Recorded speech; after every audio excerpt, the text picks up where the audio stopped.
Bonjour à tous et bienvenue dans Flashback, le podcast de la sélection UGC Culte qui vous fait redécouvrir les films qui ont marqué l'histoire du cinéma.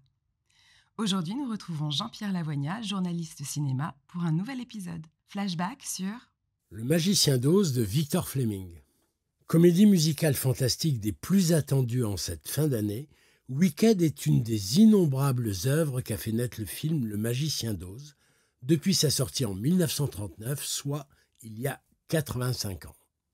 Wicked est en effet le premier volet de l'adaptation de la comédie musicale créée en 2003, qui est avec le Roi Lion l'un des plus grands triomphes de Broadway, laquelle est elle-même l'adaptation d'un livre écrit en 1996, inspiré, lui, du roman original de Lyman Frank Baum, Le Magicien d'Oz donc, publié en 1900 et devenu dans les pays anglo-saxons un best-seller phénoménal de la littérature enfantine. Vous me suivez toujours? Si Wicked raconte les origines des deux sorcières, la bonne et la méchante, et se déroule avant l'arrivée de Dorothy au pays d'Oz, c'est l'occasion ou jamais de remonter aux sources du culte et de voir ou de revoir sur grand écran, ce qui n'est pas si courant, ce film flamboyant de Victor Fleming, dont on a longtemps dit qu'il était le film le plus vu dans le monde. Si sa gestation mouvementée dans le chaos et la confusion, un véritable feuilleton digne de la légende d'Hollywood, a usé 14 scénaristes et 4 metteurs en scène, il a fait de Judy Garland une star, a nourri l'imaginaire de millions de jeunes adolescentes et adolescents, mais aussi de nombreux artistes, aussi divers que John Boorman, David Lynch, Michael Jackson, Jacques Demy, Salman Rushdie, pour ne citer qu'eux. Et il a imprimé sa marque à jamais dans la culture populaire, puisqu'on lui devrait le Rainbow Flag, ce drapeau arc-en-ciel des luttes LGBT, et que sa chanson la plus célèbre, Somewhere Over the Rainbow, reprise à l'infini, est devenue l'hymne de tous les rêveurs et utopistes du monde. Somewhere over the rainbow, way up high. Plus culte que Le Magicien d'Oz, c'est difficile. Tout commence à Hollywood à la fin des années 30. Walt Disney, qui vient de triompher avec Blanche-Neige, s'intéresse bien sûr à ce livre merveilleux qui a touché tant d'enfants et dont l'auteur a déjà réalisé des films muets sans en retirer une grande gloire. Il préférera alors écrire une dizaine d'autres romans autour du pays d'Oz, nom qui lui serait venu en regardant ses 2 tiroirs de rangement, le premier allant de A à N et le deuxième de O à Z. Une autre personnalité d'Hollywood s'y intéresse, Louis B. Mayer, le patron de la MGM, qui entend bien, lui aussi, surfer sur le succès de Blanche-Neige auprès du jeune public. Et pour remplacer son producteur légendaire, Irving Thalberg, qui vient de mourir, il engage un jeune producteur-réalisateur de 38 ans, Melvin Leroy. Or, le premier projet que celui-ci lui propose est justement l'adaptation du livre Le Magicien d'Oz. Après de longues tractations, ils finissent par rafler les droits d'adaptation du livre au nez de Walt Disney. Leroy rêve d'en assurer aussi la mise en scène, mais Louis B. Mayer estime que c'est un trop gros projet pour qu'il en soit à la fois le producteur et le réalisateur. Très vite, pour sublimer la magie que dégage le livre, et pour faire comme dans Blanche-Neige, la décision est prise de tourner le film en Technicolor, nouvelle technologie qui a alors atteint son excellence, et aussi d'en faire une sorte de musical, un film avec des chansons et des chorégraphies. Des scénaristes sont alors engagés pour adapter cette histoire si singulière, celle d'une adolescente orpheline, élevée à la campagne par son oncle et sa tante, et qui, à la suite d'une tornade, se retrouve embarquée dans un univers fantastique. Flanquée de son petit chien Toto, d'un homme de fer blanc qui croit qu'il n'a pas de cœur, d'un épouvantail qui pense qu'il n'a pas de cerveau, et d'un lion rongé par la peur, et chaussée de souliers magiques, elle s'en va sur une route de briques jaunes qui la conduit vers le soi-disant merveilleux magicien d'Oz. Celui-ci doit lui permettre de revenir dans son Kansas natal.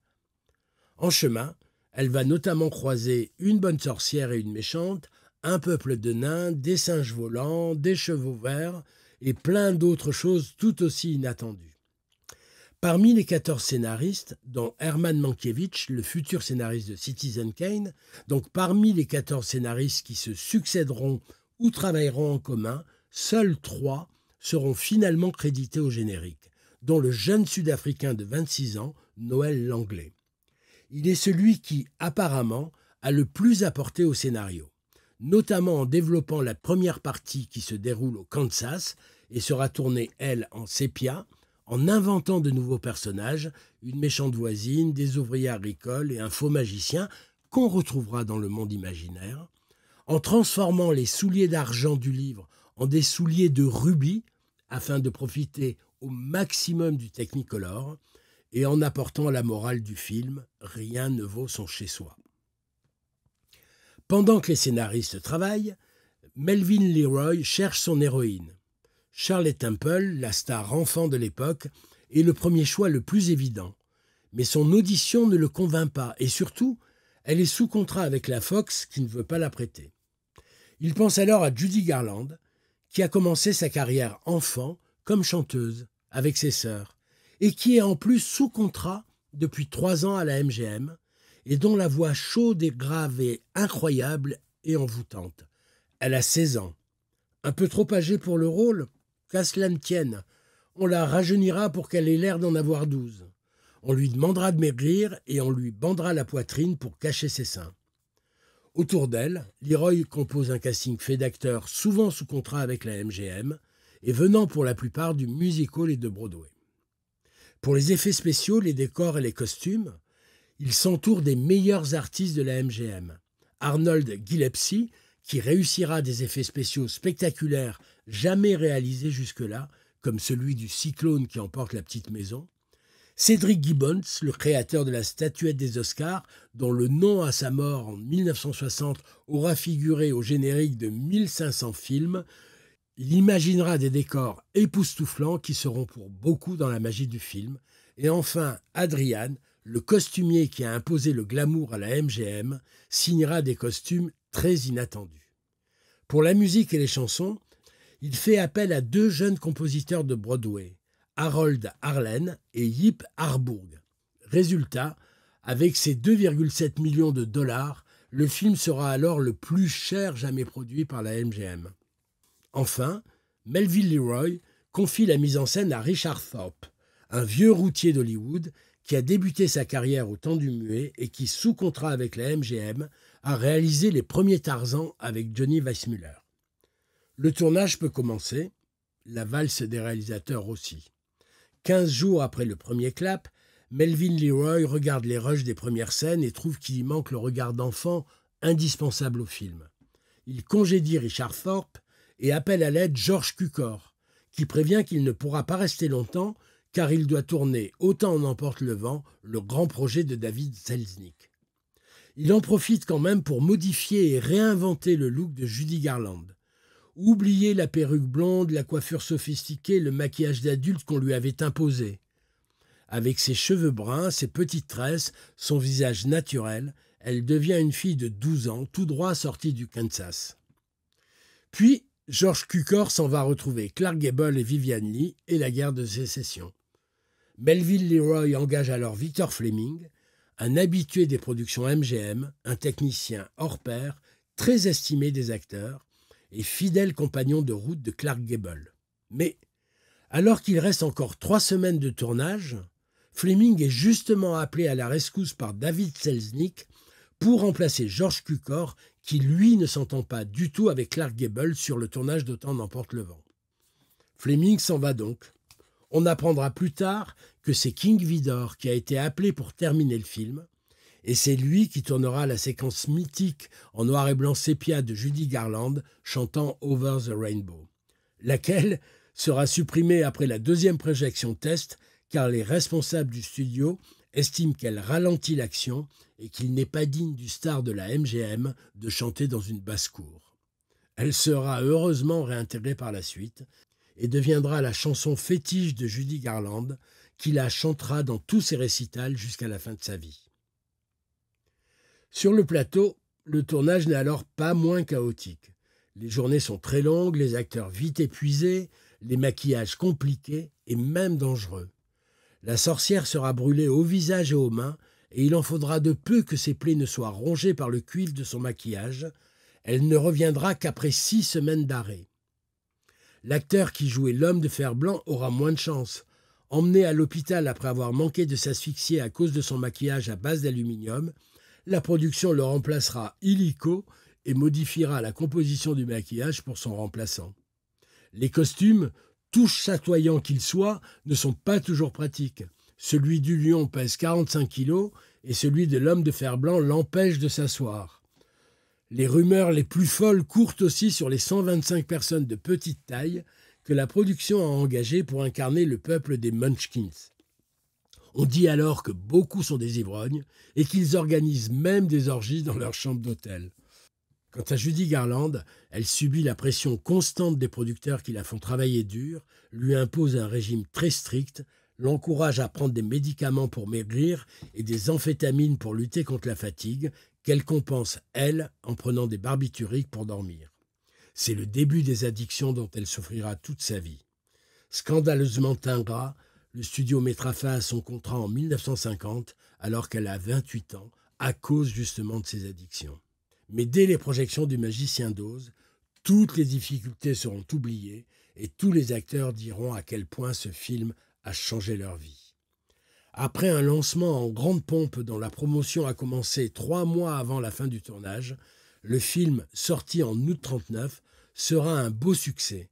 Mais ces 3 millions de dollars de recettes ne suffiront pas à la MGM pour se rembourser, en tout cas dans un premier temps. Aux Oscars de 1940, le film obtient 5 nominations, dont celle de meilleur film. Mais son grand concurrent est Autant en emporte le vent, qui en a 13. Le Magicien d'Oz remporte celui de la meilleure musique et de la meilleure chanson pour Over the Rainbow, et Judy Garland, celui, disparu depuis, de la meilleure jeune actrice. Quant à Victor Fleming, il reçoit l'Oscar du meilleur réalisateur, mais Pour autant n'emporte le vent, qui repart avec 7 autres statuettes.